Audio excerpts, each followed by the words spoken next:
And I'd like to introduce Vitaly Kushner. He will be the last speaker today, but I'd love you to draw your attention to the fact that whatever we are trying in new therapeutic options must have the major goal not to harm our patients.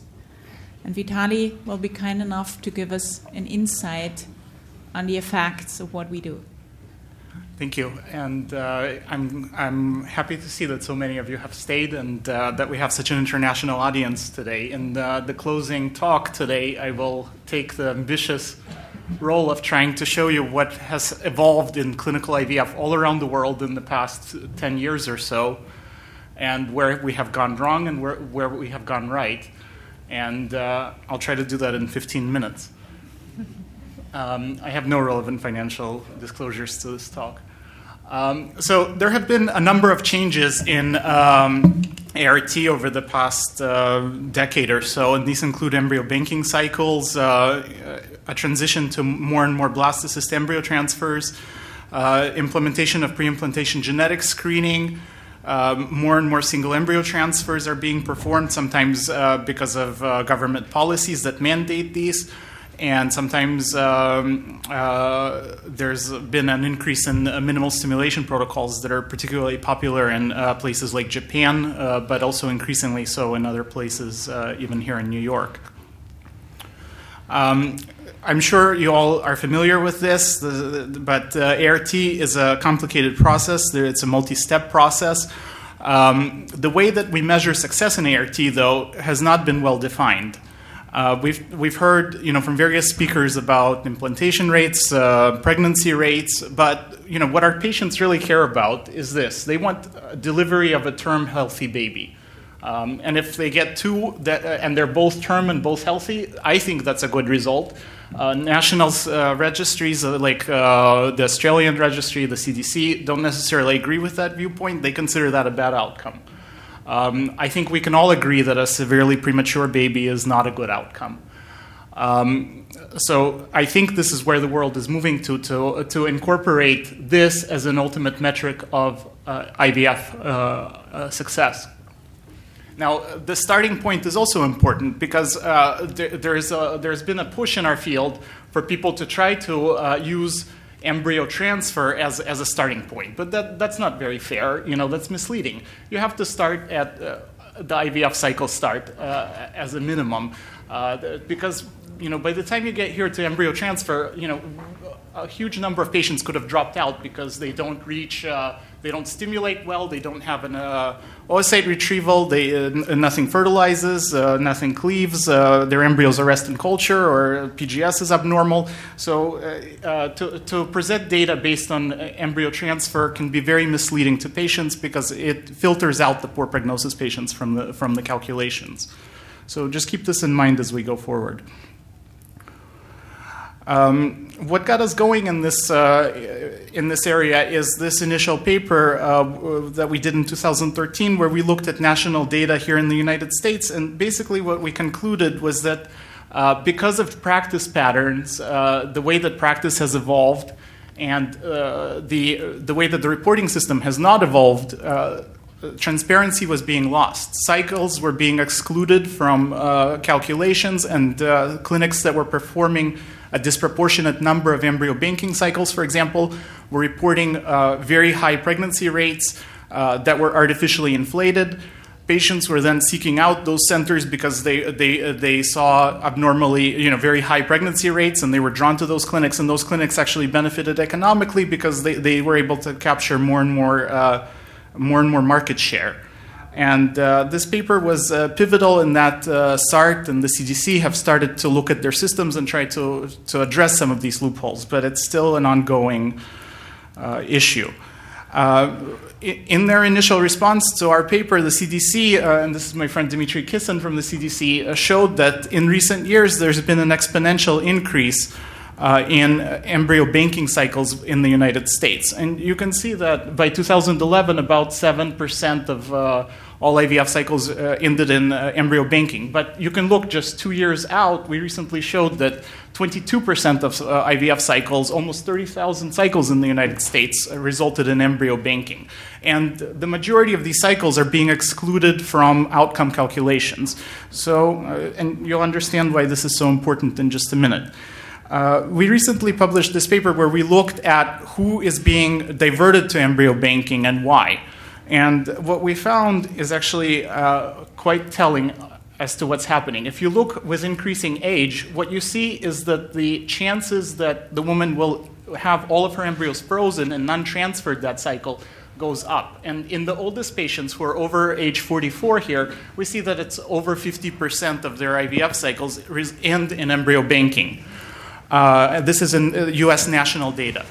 But when we look at thaws and who actually has transfers, it goes in the opposite direction. So what's effectively happening is that the older the patient is, the more likely she is to have accumulation cycles where multiple fresh cycles are performed, the embryos are all banked, and then a single transfer is performed or maybe not performed because all her embryos are abnormal by PGS. And so not accounting for this, the data can be very distorted, as I will show you in just a minute. So in that same paper, we looked at clinics that were performing more than the national average of embryo banking cycles and less than the national average of embryo banking cycles for 2013. And you can see that the majority of clinics performed less.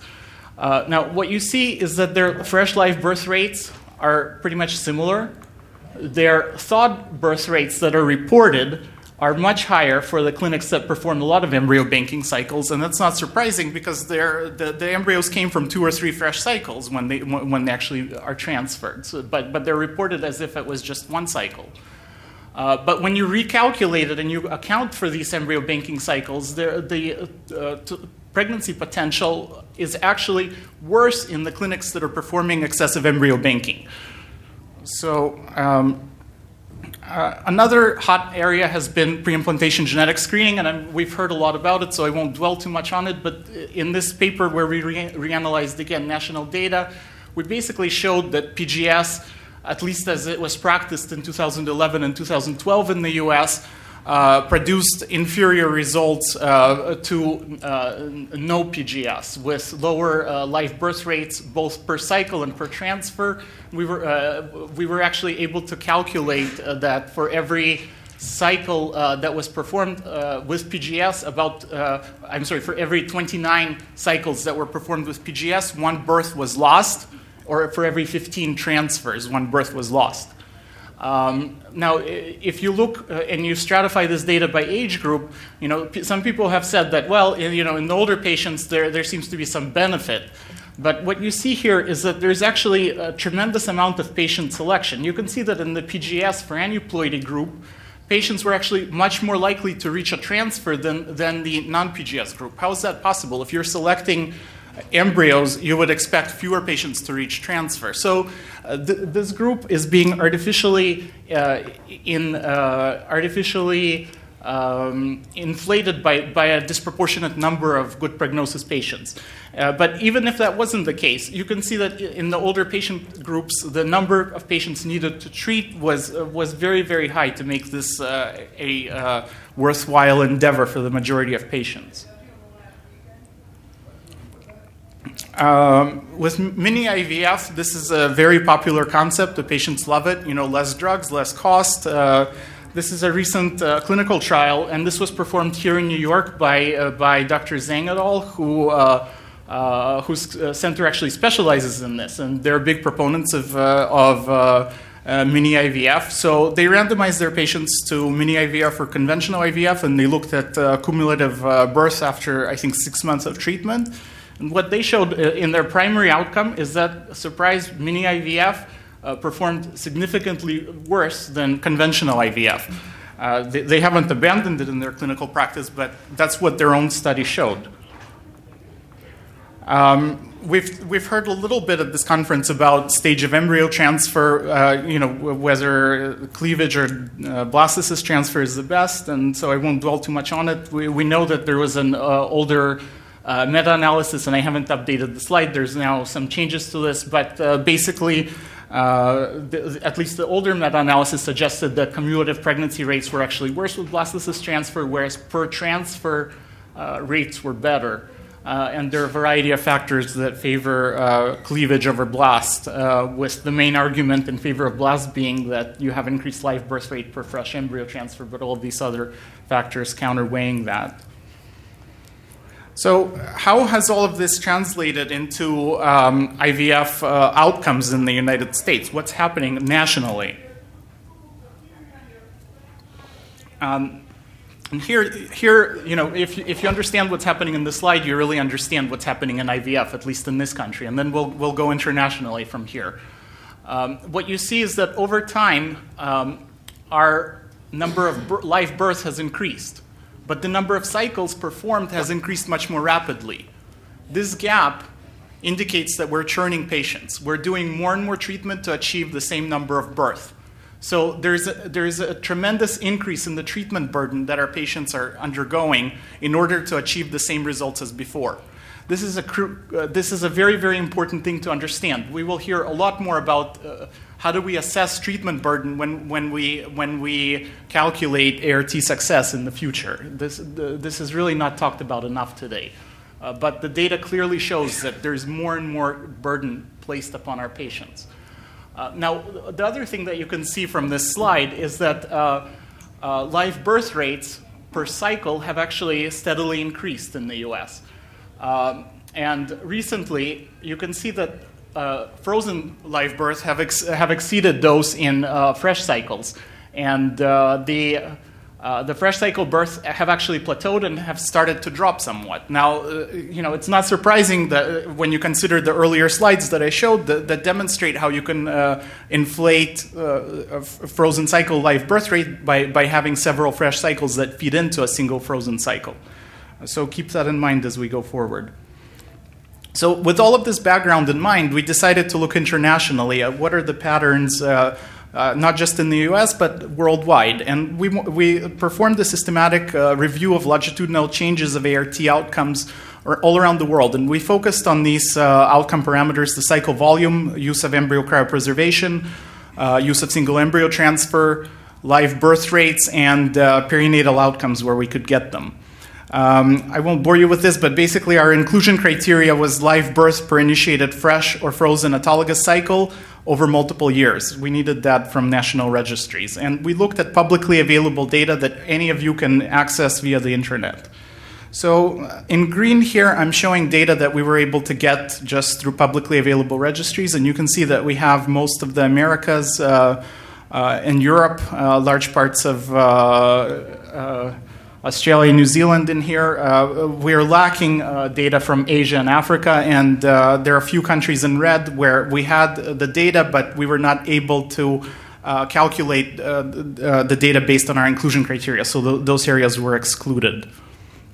So here's the bottom line, what we were able to actually study for what I'm about to present. We looked at all of these different regions, and we found data for 7 million IVF cycles performed over 2004 through 2013. And those cycles resulted in 1.4 million live births. So that's about 20% of IVF cycles resulted in a live birth all around the world. So let's look first at cycle volume and how different countries compare and what has happened longitudinally over time. So what you can see here is that Europe probably performs by far the most IVF cycles, but the second is actually Japan. And you can see that IVF cycles in Japan have exponentially increased over the study period.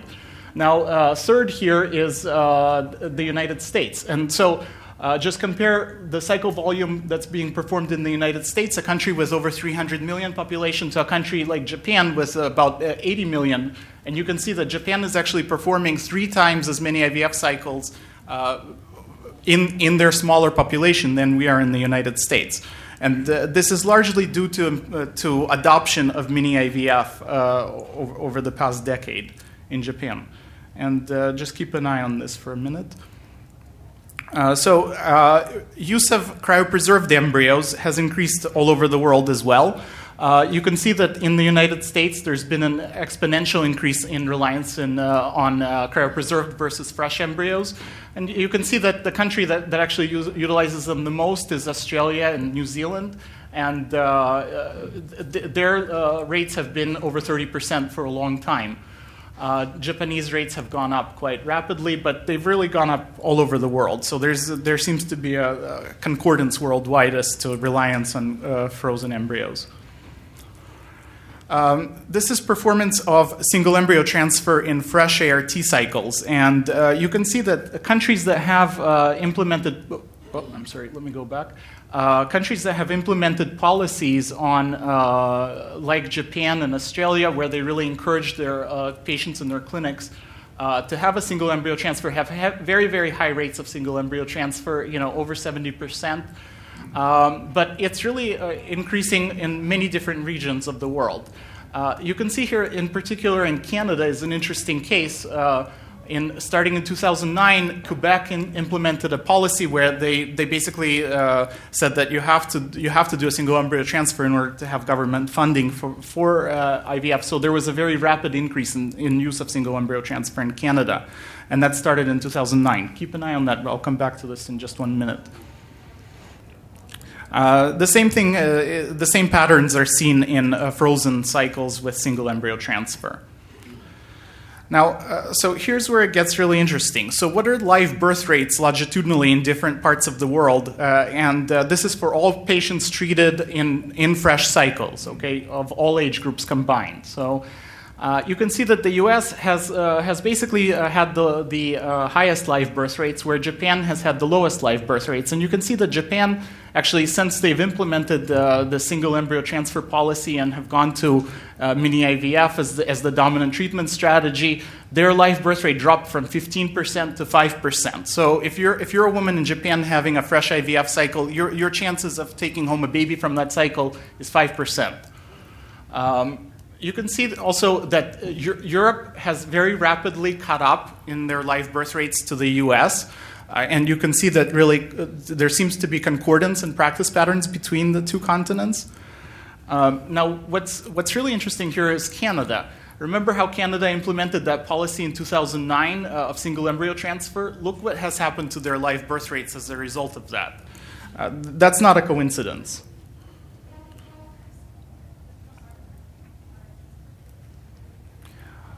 Now, here we see live birth rates and frozen thawed cycles. And here you can see that these have improved worldwide. And this probably has a lot to do with the emergence of vitrification technology, which has really improved our ability to freeze and thaw embryos.